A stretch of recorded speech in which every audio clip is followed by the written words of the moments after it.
8만 원에서 7만 원 가는데도 지금 이럴 때 사야지 언제 사냐. 7만 원에서 6만 원 아닙니까? 빠질 때마다 지금 아니면 언제 사냐고 하시는 분들 중에 제대로 수익을 내는 분은 제가 본 적이 없습니다. 삼성전자가 쏘아 올린 5개의 공. 뭔지 진짜 너무 궁금한데요, 5가지 공. 근데 결론적으로 말씀드리면 반박을 하기에 좋은 이 내용이에요. 근데 그런 분들은 영원히 주도주 흐름에 동참을 못하는 겁니다.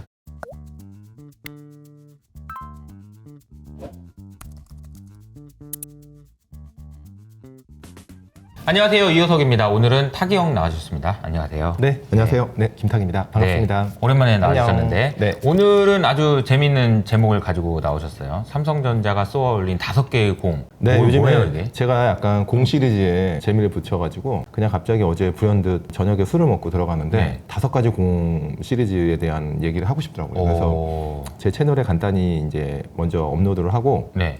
일단 뭐 제 채널이 먼저 아닙니까? 그렇죠. 하지만 근데 5가지 공이라는 네, 네. 게 이게 5가지다. 이게 이제 어떤 의미인가요? 삼성전자가 뭘 쐈다는 거죠? 그러니까 제가 사실은 한 달 반 전 삼성전자 주가가 이제 부진의 늪에 빠지기 시작하면서 이제 9만 원 찍고 이제 계속 내려왔잖아요. 그러면서 잘하면 2014부터 16년 초반까지의 네. 15년 말이죠. 그 2년 정도, 아. 13, 14, 15. 정확히 말하면 네. 그러니까 삼성전자가 2012년도에 엄청 급등을 해요. 그때 갤럭시 잘 팔리고. 노트 새로운 폼팩터를 만들면서 맞아요. 그 이후로 13, 14, 15년 3년을 삼성전자가 그냥 굉장히 플랫하게 박스권에 갇혀 있습니다. 횡보합니다. 그때 코스피드 박스피라고 해서 그런 상황에 상당히 저는 그때 좋은 퍼포먼스를 냈거든요. 운영할 때. 한참 날아가실 때. 네네네. 이거죠, 그죠? 네네. 날아다닐 때. 15년. 네, 지금은 14년. 지금 걸어 다니고 있는데. 네. 아무튼 그 장이 불현듯 떠오르더라고요. 한 달 반 정도 된 것 같아요. 문득. 그때 아니 저도 그 영상 봤어요. 삼성전자가 쉬면 다른 종목이 날아갈 수 있다. 그렇죠. 뭐 그 로직에 맞습니다. 대해서는 많은 분들이 알고 계시겠지만 화려한 종목장. 그쵸. 종목장이 펼쳐질 수 네. 있다라는 얘기를 해주셨는데 그러면 5가지 공은 삼성전자 때문에 올라갈 수 있는 네. 종목들 네. 이런 식으로 되겠네요. 그러니까 사실 자체 추진력을 갖고 있는데 삼성전자가 트리거를 쏴줬다. 그러니까 아하. 방아쇠를 당겨준 역할. 아하. 막 이렇게 날아가고 싶은데 이미 살짝 움직이고 있는 어. 상황에서 삼성전자가 트리거를 딱 당겨줬다. 근데 삼성전자가 안 좋으면서 그러니까 참 이게 좀 역설적이지만 제가 이제 조금 말씀을 계속 드리기가 좀 그런 부분도 뭐냐면 그러니까 삼성전자 주주분도 있으니까. 그러니까 주주분들한테는 좀 아쉽지만 그러니까 제가 삼성전자 사라고 추천한 건 아니니까 그거 본인이 감당하셔야 돼요. 네네. 그 몫은 제가 제 알겠습니다. 채널에서 제가 여러 번 그 워닝을 준 지가 꽤 됐습니다. 그럼에도 불구하고 여전히 제 채널에 댓글이 이렇게 달려. 이럴 때 사야지 언제 사냐고. 9만 원에서 8만 원 갈 때도 8만 원에 사야지 언제 사냐. 8만 원에서 7만 원 가는데도 지금 이럴 때 사야지 언제 사냐. 그럼 7만 원에서 6만 원 아닙니까? 6만 원에서 사면 안 돼? 네, 그러니까 아니 제 말씀은 네. 사도 되는데 사도 그건 되는데. 본인 돈이니까 그쵸. 마음대로 해도 되지만 본인 책임으로. 맨날 빠질 때마다 지금 아니면 언제 사냐고 하시는 분들 중에 그 제대로 수익을 내는 분은 제가 본 적이 없습니다. 아, 네. 이런- 네네. 그래서 연말까지 절호의 찬스가. 네, 저랑 해체해서 지금 진행 중이고 네. 저는 쉽게 바뀌지는 않을 것 같습니다. 아하. 뭔지 진짜 너무 궁금한데 5가지 공. 근데 결론적으로 먼저 말씀드리면 반박을 하기에 좋은 이 내용이에요. 제가 지금 드리고 싶은 얘기하는 말은. 내용에 왜냐하면 대해서? 주가가 꽤 많이 움직였습니다. 그래서 또 많이 움직인 거 가지고 이거 약간 설거지 아니냐라고. 근데 그런 분들은 영원히 그 주도주의 흐름에 동참을 못하는 겁니다. 제가 지금 말씀드린 지금 오해가 있을까봐 서론이 좀 길어지지만 네. 지금 말씀드린 어떤 섹터나 종목을 당장 내일 사세요라고 말씀드리는 게 아니라 향후에도 이런 흐름이 지속될 수 있다. 이 5가지 공 중에 뭐 하나는 빠지고 뭐 하나는 들어오고 할 겁니다. 그렇죠. 그래서 우리가 지금 놓쳤어도 앞으로는 놓치지 말자. 네. 그러면 제가 어떤 포인트로 이 5가지 공을 이제 선정을 했고 이 5가지 공들이 자체적으로 자체 추진력, 자체 발광할 수 있는 그 달란트가 뭐가 있는지에 대한 얘기를 하면서 오늘 영상을 좀 마무리하면 좋지 않을까. 잠깐 시작하기 전에 삼성전자에 대한 전망부터 좀 간단하게. 왜냐면 이게 삼성전자가 다시 귀환한다. 왕의 귀환으로. 그러면 이제 쏘아 올린 공이 그냥 다 뚝뚝뚝 떨어지는 거 아니에요? 떨어질 수는 있죠. 그러니까 일시적으로 삼성전자가 일단 트리거 역할을 했는데 네. 삼성전자가 자체적으로 자체 발광한다. 그러면 이제 그동안 좀 좋았던 애들은 약간의 약해질 수 있다. 조정을 받을 수 있지만 지금 제가 선정한 이 5가지 공은 아까 말씀드렸지만 자체 발광하는 그런 달란트가 있기 때문에 아마 떨어지더라도 어느 정도에서는 좀 받쳐지지 않을까라는 생각하고 삼성전자는 지난 몇 개월 동안 계속 말씀드렸지만 삼성전자만 투자하시는 분들한테는 제가 따로 의견을 개진하지 않아요.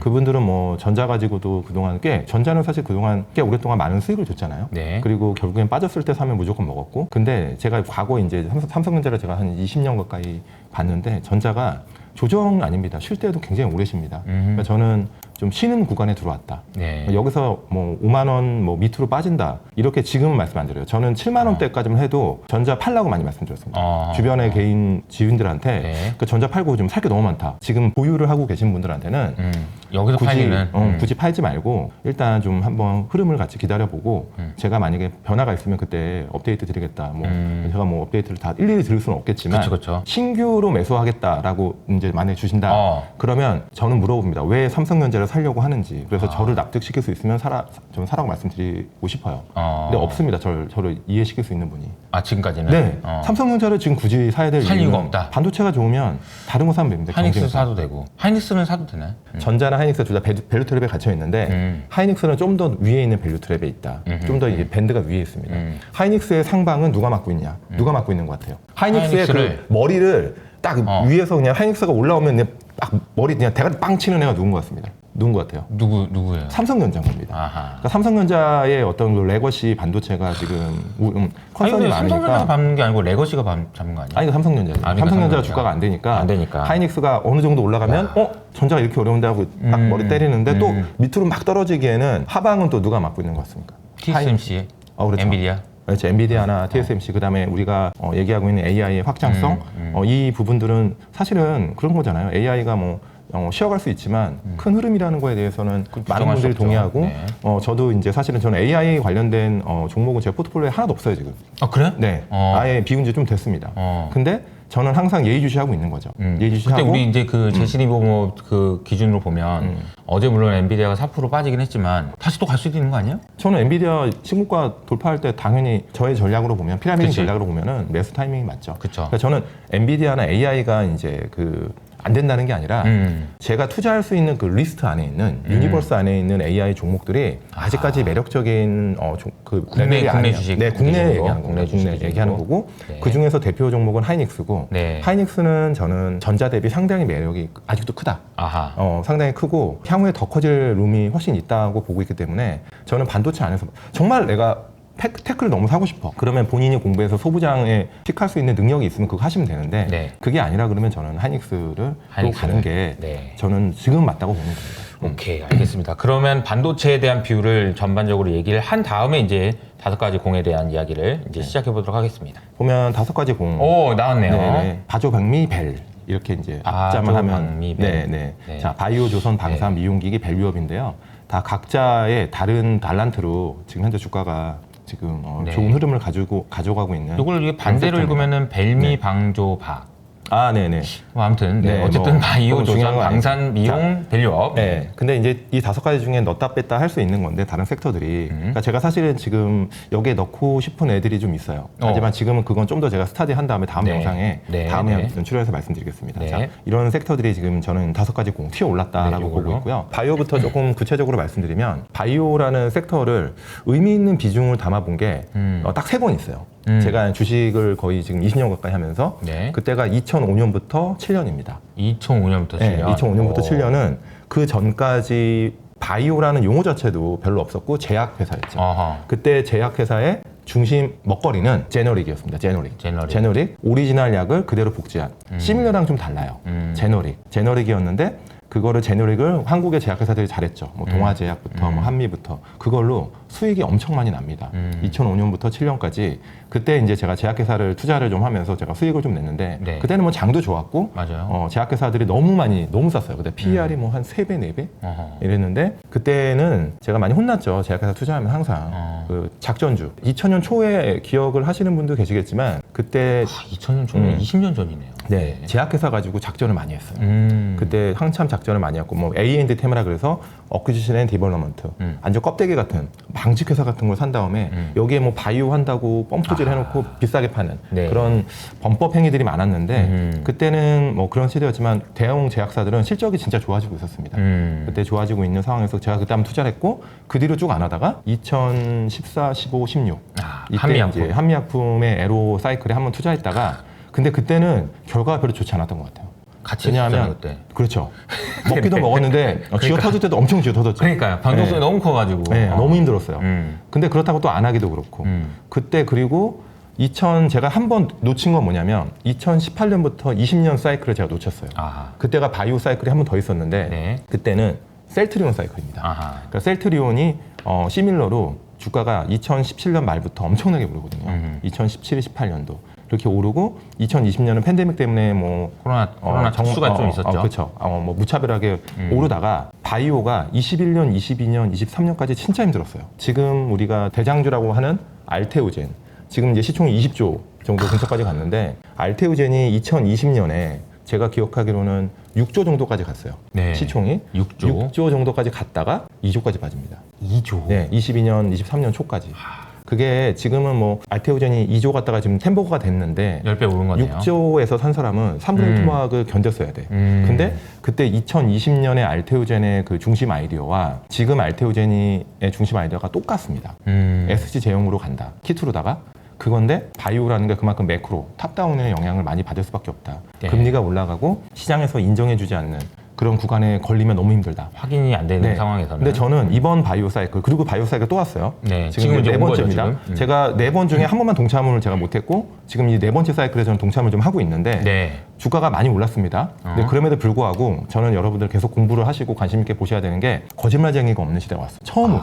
지금은 소위 말하는 그 바이오 회사들, 제약회사들이 네. 약속한 거, 말한 거를 다 지키는 어. 그런 흐름입니다. 유한양행이 정말 힘들게 레이저 티닙 개발한 지 얼마나 되신 줄 아십니까 혹시? 오스코텍 때 시작한 게 10년 가까이 돼요. 10년이 정말 오래 한 겁니다. 네. 물질부터 해서 거의 10년 가까이 하면서 이번에 FDA 승인을 통과했고 유한양행이 결국에는 말한 걸 지켰고 펩트론이라는 회사는 2천억에서 지금 2조가 됐는데 오늘 딱 2조 됐더라고요. 오늘 거의 상한가 오늘 가면서 25% 올랐더라고요. 네네 오르면서 갑론을박이 있는 회사지만 저는 작년부터 펩트론을 주의깊게 받고 했는데 결국에는 릴리랑 공동연구라는 이벤트를 결국엔 냈죠. 근데 물론 이거에 대해서는 논란이 많아요. 펩트론이 라이선스 아웃 한 것도 아니고 바인딩 있는 계약은 아니에요. 예를 들어서 탁큐브 그다음에 우리 HS 아카데미가 공동으로 뭘 합니까? 그냥 뭘 하기로 했는데 계약서 하나 없이 대기업이고 저는 구멍가게 네. 그러니까 유튜브로 따지면은 네. 나한테 이거 탁튜브 이거 좀 해봐 연구해봐 이거 조회수 좀 얼마나 나오는지 한번 보자 해놓고 내가 막 열심히 엄청 준비를 했어. 네. 근데 조회수가 별로 안 나올 것 같으니까 아니 그냥 뭐 그동안 고생하셨습니다 하면서 커피 한 잔 사주는 소주도 그럴 수도 아니고. 있다는 거죠. 그럴 가능성도 농후하죠. 아하. 농후한데 네. 저는 이렇게 반박해요. 저는 펩트론을 반반 이상으로 보는 이유가 뭐냐면 일단 릴리다 릴리. 아, 릴리다. 릴리라는 회사와 했다. 지금 HS 아카데미가 아니다. 릴리다. 아니 이런 거네요. HS 아카데미가 유튜버 세계의 릴리죠. 유튜버 저는 그렇게 세계의 보고 릴리. 있는데 아하. 이제 꼬리자리가 할 수 있겠죠. 근데 릴리가 한국 회사랑 리서치를 같이 한 거는 처음 케이스고요. 아하. 저는 글로벌리 릴리라는 회사가 가장 크게 되지 않을까. 비만이라는 시장이 워낙 크기 때문에 그래서 이거 자체가 의미가 있고 그 다음에 두 번째는 아시는 분도 있고 모르시는 분도 있는데 네. 이거는 뭐 미공개 이런 게 아니라 어떤 그 내용을 보면 향후에 그 릴리가 개발하는 네. 그 비만 관련된 약들이 전부 다 펩트론한테 갑니다. 아. 펩트론한테 가서 1개월 제형으로 펩트론의 펩타이드 특허를 가지고 이게 지금 릴리가 하고 있는 그 제파운드 네. 그다음에 지금 최근에 출시된 그 노보의 위고비는 일주일에 한 번씩 맞아야 돼요. 일주일 제형인데 이거 한 달 제형이잖아요. 이게 모든 릴리의 이제 앞으로의 약들이 펩트론한테 가는 거예요. 펩트론의 연구소로 가는 거예요. 그래서 펩트론은 릴리랑 공동 연구가 잘 안 되더라도 어마어마한 그 가능성이 있겠네요. 경험치는 없는 거예요. 그래서 그런 측면에서 너무 폄하를 하는 것보다는 저는 그래요. 지금 2조 가까이 올랐기 때문에 주가 너무 단계 올랐어. 그리고 사실은 말 그대로 실체는 아직 없는 거예요. 바인딩된 계약은 없어. 하지만 우리가 비만이라는 시장이 커지기 때문에 네. 계속 관심 있게 봐야 될 회사라고 네. 이제 추천이 아니고요. 네. 제가 말씀드린 건 추천은 아니고 그렇게 네. 좀 보여지고요. 이각햄은 간단히 말씀드릴게요. 너무 잘하시니까 최근에 라이선스 나왔습니다. 네. 나온다 한 지가 몇 달 됐는데 진짜 나왔어. 진짜 나왔어. 그러니까 이게 의미가 있는 거고 ABL 바이오 퓨처캠은 아직은 나온 거 없다. 네. 하지만 퓨처캠은 학회에 대해서 그 논문의 결과가 기대가 되고 ABL 바이오도 나온다 하는데 아직 안 나오고 있습니다. 근데 이런 부분에 신뢰가 있으니까 주가는 먼저 가는 거고요. 한미도 이제 다음 달에 비만 있어요. LA 트리아라고 전임상하고 있는데 네. 11월 초에 미국에 비만 학회가 있습니다. 그래서 거기서 좀 결과를 좀 한번 주의 깊게 봐야 될 것 같고 네. 뭐 삼바 셀트리온도 마찬가지죠. 삼바는 뭐 라이선스 하는 회사는 아니죠. CDMO 하는 회사니까. 네. 근데 안정적으로 그냥 가는 것 같아요. 삼바가 지금 멀티플이 지금 지금 PR 100배 뭐 이런 영역을 더 써놔서 가고 있잖아요. 그럼에도 불구하고 삼성바이오가 앞에서 딱 가주니까 나머지 회사들로 지금 낙수 효과가 있는 거고 셀트리온이 지금 사실 좀 자존심이 구겨져 있죠. 아, 옛날에는 관심을 한국의 못 받죠. 대장 바이오 회사였는데 삼성바이오한테 시총이 확 밀렸고 근데 이제 셀트리온도 지금 기대감이 있는 그런 아이템이 있어요. 진펜트라라고 지금 면역 관련된 약인데 미국에서 직접 지금 잘 하고 있고 이게 이제 매출이 잘 나오면 네. 셀트리온의 이익의 큰 축을 담당합니다. 진펜트라 마진이 한 뭐 80% 될 거거든요. 80%요? 네, 자체 신약이니까요. 그런 측면에서 야, 근데 굉장히 도움이 될 거예요. 바이오를 이렇게 많이 공부를 하셨네요. 진짜. 저요? 원래 잘 알죠. 네. 근데 전반적으로 지금 아까 이제 알테오젠 이야기는 없는데, 근데 이 기업들이 얘기하는 내용들을 보면 제가 아까 뭐 그런 얘기를 했어요. 이게 뭐 그 펩트론, 리가캠 바이오 이런 회사들이 뭔가 실제로 말했던 대로 되니까 지금은 공매도가 없어서 안 되긴 하지만 공매도를 하는 입장에서도 되게 무서운 회사들이 됐다 이런 생각이 좀 들더라고요. 자, 제가 바이오 투자하면서 좋은 말씀입니다. 바이오 투자하면서 제일 힘들었던 게 이벤트가 나오면 새로운 그러니까요. 급락이 나와서 이 투자에 오래 끌고 가기가 너무 힘든 거야. 이걸 언제 팔아야 되지만 생각하는 거야. 수싸움. 수싸움이라는 표현을 많이 하셨거든요, 저한테. 네네. 그거를 너무 많이 해야 되는 이게 거야. 얼마나 이게 반영되는지를 알고 막 뭐 선반영이 얼마나 그렇지. 되는지 알고. 그러니까 이런 거죠. 유한양액의 레이저 티닙이 FDA 승인을 받았어. 그러면 이게 유한양액의 기업 가치가 그때 만약에 뭐 10조, 7조야. 그럼 이게 어디까지 반영되겠지 하면서 언제 팔아야 되지? 이것만 생각해야 되는데 네네. 지금은 이런 가치를 미래의 가치를 아주 합리적으로 땡기면서 주가에 급등량이 없는 구간이다라는 말씀드리고 제가 드리고 싶은 메시지를 잘 이해를 하셔야 될 게 뭐냐면 네. 제가 리가캠, 뭐 펩트론, 뭐 그다음에 뭐 이런 한미 이런 거를 추천을 드리는 게 아니고 네. 왜 이렇게 됐을까? 아하. 왜 바이오 회사들의 주가가 알테오젠이 이렇게 주가가 이렇게 올랐을까? 좋았을까가 이런 것들인 거죠. 자, 유한양행이 이때가 9월 8월, 9월이네요. 8월. 이때가 FDA 승인이 나와요. FDA 레이저 티닙이 승인이 나옵니다. 아미반타닙의 병용법이 이날 하루에 네. 마이너스 9%막 주가 급락해요. 아하. 한 번 빠졌죠. 네네. 그래서 이때만 해도 역시 안 된다. K세론. 그때 진짜 말이 많았죠. 한국 증시는 역시 안 되나 보다. 여전히 안 된다. K세론 나왔는데 그날 하루 이후에 50% 올랐습니다. 주가가. 그러네요. 네. 근데 이때 이 50% 오르는 동안 유한양행에 뭐가 뭐 새로운 거 했냐 아무것도 아니에요. 그냥 원래 있는 그 레이저 티닙의 승인을 계속 기업 가치에 반영하고 있는 구간이다. 쓸데없는 그러니까 논쟁을 할 이유는 없다. 왜냐하면 유한양행이 지금 비싸네 싸네 이건 의미가 없는 거야. 왜냐하면 제가 이거 추천하는 게 아니라 지금은 이런 흐름이라는 거예요. 과거에는 세론이 나와버리고 막 이제 주가가 안 되고 그랬는데 그렇죠. 사실 알테오젠도 그때 이슈가 나왔을 때 세론이 한번 나왔던 것 같아요, 그죠? 나왔죠. 그리고 나서 네, 그것도 결국은 이제 방향을 맞습니다. 잡았죠. 그것도 알테오젠도 있습니다. 제가 간단히 그렇군요. 자, 리가캠 나왔죠. 이거 그럼 오노공업이랑 ADC 딜 7억 불짜리 나오고 그날 그냥 아예 깔끔한 장대 양봉이 나온 겁니다. 아예 세론의 셀자조차 없이 그냥 큰 변동성 없이 그냥 장대 양봉. 네. 이거는 거래량 기대를 많이 하고 있었는데 이미 올랐다는 거죠. 이미 그런 거죠. 나오기로 한 거 나왔으면 그동안 들고 있던 기존 주주들이 던지기 바빠야 되는데 오히려 깔끔한 장대 양봉. 이거는 이런 거예요. 신규 매수보다 들고 있던 분들이 더 샀다고 봅니다. 진짜로 현실화됐네? 그러면 그럼 더 사. 리가캠의 기업 가치에 대해서 나는 좀 더 업사이드를 볼래. 라는 그런 거고 펩트론 이때 이제 릴리랑 나왔죠. 계약 나오고서 깔끔한 상한가. 이것도 나온다. 진짜 나온다 했다가 안 나와서 반토막 나고 뭐 이런데 깔끔한 상한가 나오고 지금 오늘 이제 2조 돌파. 뭐 이런 흐름들이라는 거고요. 절대 추천이 아니라 이런 흐름들을 잘 이해를 하셔야 된다는 네. 거고 알테오젠도 이날 머크랑 변경 공시가 나면 굉장히 의미 있는 공시거든요. 머크라는 걸 처음 밝혔고 우리가 만약에 이제 비밀 연애를 한다고 해요. 누구랑. 선생님 연애 많이 하셨으니까 네. 비밀 연애를 한다고 했을 때 그 여자 친구가 엄청나게 노브란 소위 말하는 재벌 2세야. 재벌 3세라고 하시죠. 재벌 네. 2세는 지금 너무 이제 나이가 있는 느낌이니까. 그러면 네. 재벌 3세인데 그 여자친구가 나라는 걸 절대 우린 비공개 연애만 해. 그러다가 갑자기 어느 날 밝힐 수 나라 있다. 존재를 밝혀도 돼. 그만큼 이효석 대표님이 성장했다고 생각하는 거지. 네. 이건 비유가 똑같은 근데 제 걸로 해야 되는 게 아닌 것 같긴 하지만 어쨌든 네, 정확하죠. 알겠습니다. 네. 정확하죠. 머크가 이런 거예요. 알테오젠한테 이제는 너 나인 걸 밝혀도 돼. 알테오젠이 그만큼 성장했다는 거지. 이제 알테오젠의 그 SG 제형의 특허를 뺏길 수 없다. 라는 측면에서 밝혔다고 봅니다. 상당히 의미 있는 그런 그 결과였지만 네. 당일에는 주가가 상당히 변동성이 컸어요. 컸죠. 이때만 해도 네. 세론이라는 게 바이오 섹터를 지배할 때입니다. 그러니까요. 근데 이때 이 세론을 다 먹고 결국엔 종가 고가로 끝나요. 그리고 주가가 3배 올랐죠. 네, 그 뒤로 3배가 오른 거죠. 아. 이렇게 대장주들이 앞서 나가주니까 미드 플레이어들, 소위 말하는 리가캠 정도의 시총들이 네. 이제 좋은 흐름이 왔다라는 거고요. 두 번째 공입니다. 방산인데요. 몇 달 동안 제가 끊임없이 공격받았던 섹터예요. 이걸 아하. 추천하면 주변에 아. 많이 올랐다. 그리고 전쟁 끝나면 너 책임질 거야?